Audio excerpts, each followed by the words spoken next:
Olá, tudo bem? Então vamos aqui para a nossa primeira aula do nono ano. Lembrando para você não deixar de se inscrever no canal e receber todos os vídeos aí, ativar o sininho e compartilhar o vídeo também. Então essa primeira aula do nono ano é o tema O Fim da Monarquia e o Início da República no Brasil. Essa aula provavelmente vai ser um pouquinho extensa, são muitos slides que a gente vai trabalhar aqui. Então vamos já direto ao assunto. O conteúdo vai ser o estabelecimento da República e os desafios do início da República. O objetivo é analisar os aspectos que marcaram o processo de estabelecimento da República no Brasil por meio da análise de documentos históricos e conhecer os impactos do início da República no Brasil. Como tem essa análise de documentos históricos, ele tende a ser um pouquinho extenso, porque são alguns textos que nós vamos ter que trabalhar, que são muito importantes para que a gente entenda todo esse conteúdo, tá certo? Então, para começar, nós vamos falar aqui sobre o Manifesto Republicano, que foi escrito no Brasil em 1870, 19 anos antes da passagem da monarquia para a República no Brasil. Foi uma declaração publicada pelos membros dissidentes no Partido Liberal que pretendiam derrubar a monarquia e estabelecer uma república federativa no país.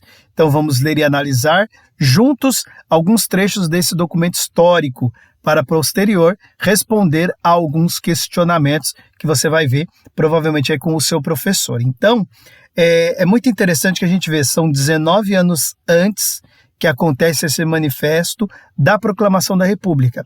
Então, nada acontece com o estalar de dedos na história. Tudo vai fazer parte de um longo e grande processo, muitas vezes, tá certo? Então, vamos lá, alguns trechos desse Manifesto Republicano de 1870. É a voz de um partido a que se alça hoje para falar ao país. E esse partido não carece de mostrar a sua legitimidade. Como homens livres e essencialmente subordinados aos interesses da nossa pátria, não é nossa intenção convulsionar a sociedade em que vivemos. Nosso intuito é esclarecê-la. Para que um governo seja representativo, todos os poderes devem ser delegações da nação, e não podendo haver um direito contra outro direito. A monarquia temperada é uma ficção sem realidade. Somos da América e queremos ser americanos. Então tem um glossário aqui que é indicado, né, que alça significa se eleva. Legitimidade, estar em conformidade com as leis, regras ou normas estabelecidas. Então, quando você vê algo relacionado a questões políticas que fala que existe uma legitimidade, é porque ele deve estar em conformidade de acordo com as leis e regras daquele local. Convulsionar significa agitar, e monarquia temperada, regime político caracterizado pela presença de mecanismos ou instituições que buscam evitar o exercício arbitrário do poder monárquico. Então, voltando um pouquinho aqui para o manifesto, a gente vê que tem ali meio que uma passada de pano, a gente não está querendo convulsionar, a gente não está querendo agitar, criar confusão, nós só queremos, né, nesse caso aqui, que a monarquia caia e a república entre em prática, né? Esse é o português bem claro, sem convulsionar, sem nenhum atrito. Então essa é a ideia desse manifesto. Ele tenta dar uma passada de pano, tenta amenizar ali, porque a gente sabe que quando você vai mudar de um regime para o outro, você acaba tendo uma convulsão ali na sociedade, o que é natural acontecer, tá certo? Então vamos lá para mais um aqui. Na manhã de 15 de novembro de 1889, os militares que conspiravam pela República se dirigiram ao Campo de Santana, no Rio de Janeiro, disposto a derrubar o Império. Não houve atos heróicos e o povo ficou de fora do roteiro. Os militares marcharam até o Paço Imperial e destituíram o presidente do gabinete ministerial. À noite, Pedro II foi informado do golpe que proclamou a República. Na tela, porém, uma multidão que jamais existiu aclama o feito grandioso do Marechal Deodoro da Fonseca, montado num fogoso cavalo branco e erguendo a espada, símbolo da ação militar. Nada como perpetuar o que acabava de nascer e era ainda imprevisível em seu destino. Então, o que esse texto está querendo dizer? Primeiro, não houve participação popular na tal heróica proclamação da República, o povo ficou apartado desse momento. E aí você vai perceber que ao longo do que você vai estudar, quando você tem um novo regime ou uma nova ordem no poder, o que ela vai tentar fazer sempre? Minimizar os efeitos positivos do regime anterior e maximizar os defeitos e os problemas do regime anterior. Ao longo da história vai acabar sendo o quê? Uma troca de agentes no poder, né? Sempre ligados a uma determinada elite. Então essa elite que proclama a República, ela estava afastada da corte, ela estava afastada do poder monárquico. Então ela quer derrubar o poder monárquico para que ela possa exercer o poder. E a falta do agente popular aqui na proclamação da República é um resquício e uma visão muito clara disso, que a elite que está afastada do poder, ela sempre vai procurar criar meios de ou estar mais próxima ou, se preciso, derrubar quem está no poder para que assim legitime o seu grupo dentro daquela fase. Na República acaba acontecendo isso na proclamação da República. Então quem não estava no poder vai lutando para que consiga estar no poder, e a melhor forma de fazer isso é derrubando o regime que lá estava, a monarquia.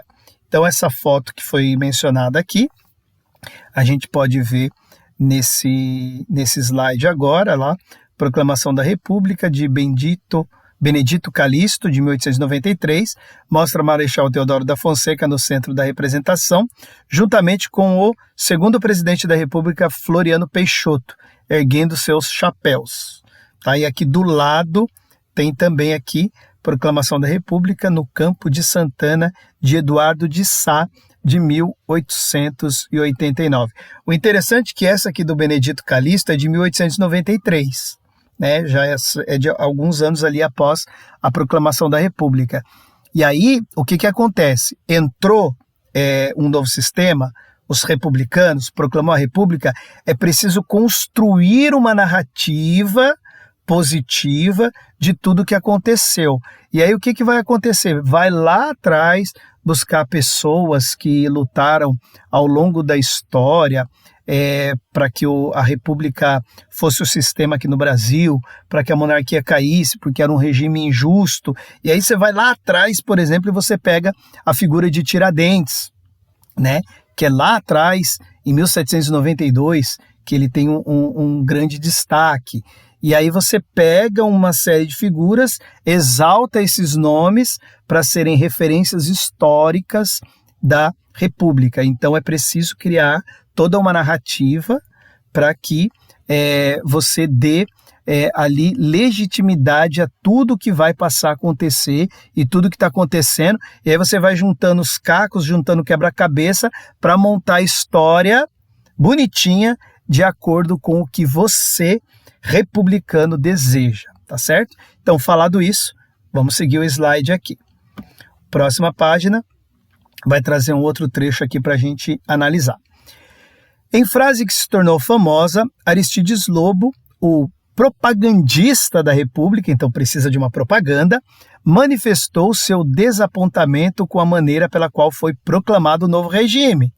Segundo ele, o povo que, pelo ideário republicano, deveria ter sido protagonista dos acontecimentos, assistiria a tudo bestializado, sem compreender o que se passava, julgando ver talvez uma parada militar. Então, o pessoal que estava vendo ali, na verdade, era uma parada militar e não uma proclamação da República, um novo regime que estava acontecendo.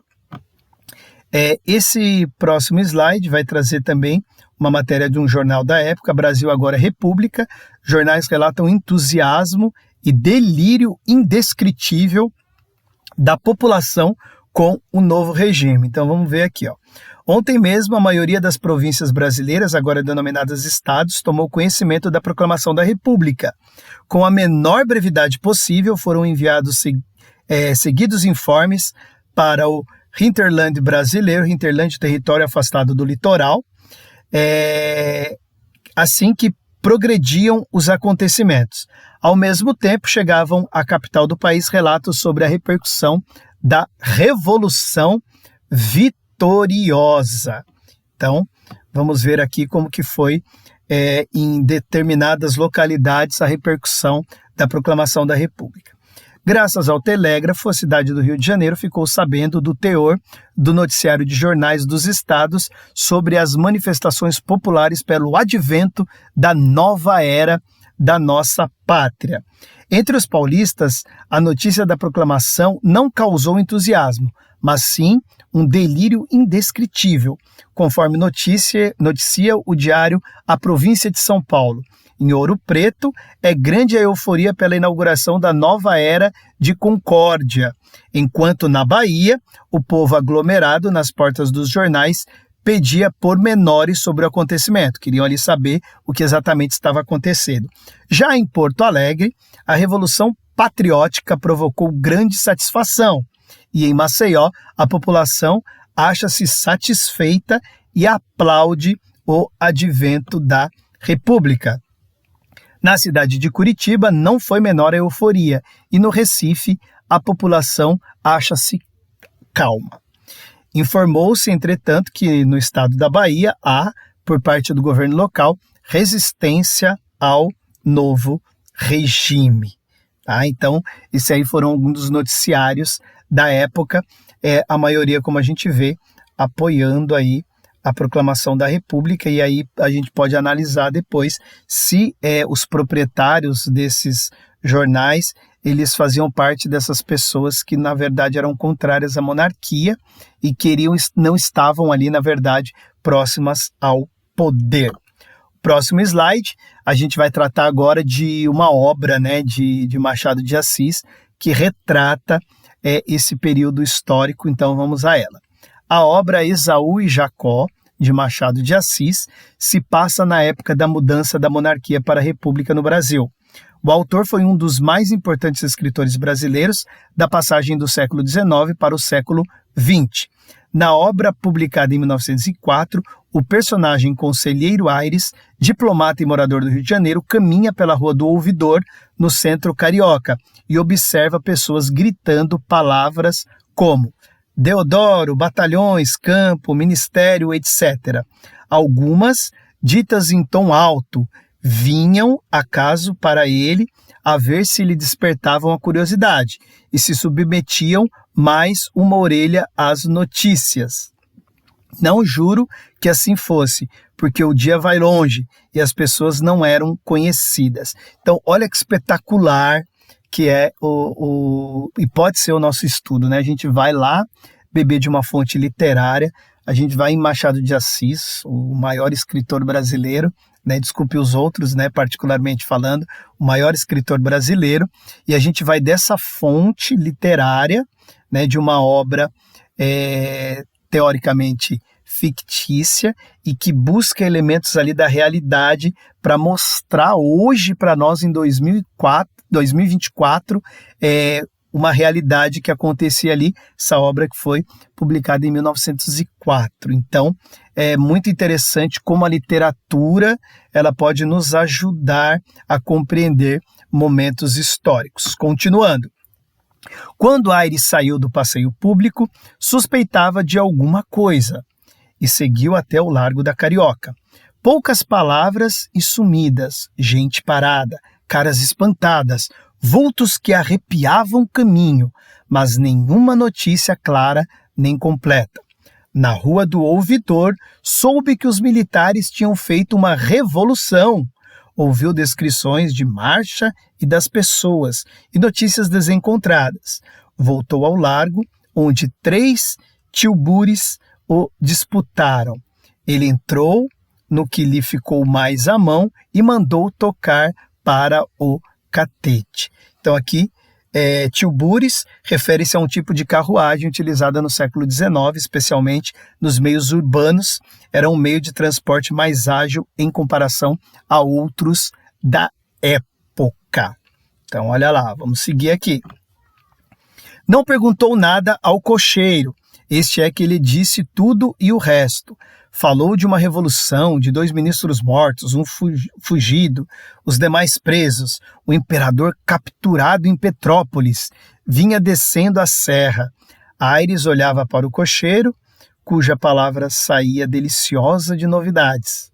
Então, Machado de Assis, Esaú e Jacó, 1904, a gente vê como que é, até hoje em dia, quando acontece um noticiário, alguma coisa, né? As pessoas vão comentando, vão aumentando, vão falando sem ver e sem saber exatamente o que estão falando. Isso até os dias de hoje acontece, então não é nenhuma novidade aqui. E aí o texto aqui do slide vai completar. No trecho de Esaú e Jacó, o personagem conselheiro Aires manifestou suas observações diante da chegada da República. Caminhando no centro do Rio de Janeiro, ele entrou em contato com informações falsas e teorias conspiratórias que circulavam e ouviu as pessoas gritando palavras relacionadas ao processo de transição política como Deodoro, batalhões, campo, ministério. O Marechal Deodoro da Fonseca foi um dos líderes militares responsáveis pelo golpe que instituiu a República no Brasil e o primeiro presidente após a transição do regime monárquico para a República, para o republicano. Então, fique bem claro já aqui que é um golpe que vai iniciar o período republicano no Brasil. Então, a proclamação da República, ela é um golpe dado no sistema vigente, que era a monarquia. Aí você pode concordar com a monarquia, não concordar, concordar com a República, não concordar. Isso aí é uma outra questão, mas o fato é que quando um regime ele é derrubado à força, como foi nesse caso aqui a monarquia, para entrar a República, a gente vai tratar isso como um golpe. O uso das expressões batalhões indica a participação militar no processo. A expressão campo refere-se ao Campo de Santana, no centro do Rio de Janeiro. Foi local onde os militares deflagraram a República em 15 de novembro de 1889.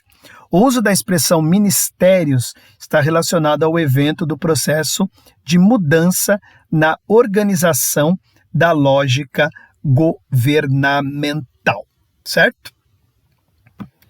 Próximo aqui. Segundo o relato do personagem, as pessoas se manifestaram de maneira confusa e desordenada naquele momento. Havia gritos e agitação, mas as informações eram poucas e desencontradas. O cocheiro foi quem forneceu ao conselheiro Aires mais informações sobre o processo. Ele descreveu a situação como uma revolução, mencionou a morte de ministro e relatou que o imperador foi capturado em Petrópolis, enquanto estava descendo a serra. No entanto, nenhum desses eventos realmente aconteceu. O imperador foi avisado apenas no dia seguinte sobre o banimento da família real e que teria o prazo de 24 horas para deixar o Brasil. Porém, o trecho demonstra bem a atmosfera de boataria, né, como colocado fantasticamente por Lilian Schwartz, que havia naquele contexto. Então, é mais ou menos o que a gente já falou ali atrás, né, os boatos que foram correndo aí para falar a respeito de tudo isso, tá certo? Então, bem pulsante, aí uma aula de 45 minutos com tudo isso de informação. Tem questões que vão ser utilizadas desse slide, que serão trabalhados em sala de aula, que daí eu acabo não passando aqui para vocês, e aí são os professores que vão fazer isso, para a gente ver como dentro desse período de 45 minutos, às vezes um tema desse é muito difícil da gente trabalhar. Você tem lá fontes históricas que relatam aquele momento que a gente estava vivendo, a gente trabalha um texto literário de Machado de Assis, a gente tem que contextualizar tudo o que está acontecendo ali, por isso que esses vídeos aqui vão visar sempre contribuir com o professor em sala de aula, para que os alunos possam assistir esse vídeo e às vezes os professores irem direto nas questões, tá certo? Então aqui, O que aprendemos hoje? Conhecemos o Manifesto Republicano de 1870 e sua intenção de promover uma transição pacífica para a República Federativa. Então, essa ideia aí de que esse manifesto queria, a gente não quer mais a monarquia, a gente quer a república, mas a gente quer que tudo fique bem. Que vocês juntem as suas coisas aí, tá? Monarquia, sai daqui do Brasil, vai embora e a gente assume o poder na boa, tá certo? Sem nenhum tiro, sem nenhuma morte, sem nada. Então, esse manifesto buscou essa informação. 19 anos antes, então, grave Manifesto Republicano de 1870, pontapé inicial para o processo aí de proclamação da República. Então, quando acontece um fato histórico importante, por trás dele, anos anteriormente, acaba sendo costurado ali o que vai acontecer e o ápice vai ser a proclamação da República em 1889. Então, processo ali que nós começamos a ver aqui, costurado desde 1870. Analisamos a obra Esaú e Jacó como uma representação literária que capta a atmosfera da chegada da República. Então, essa análise de obra literária é espetacular nesse material e isso torna a história muito mais completa e muito mais saborosa de se estudar.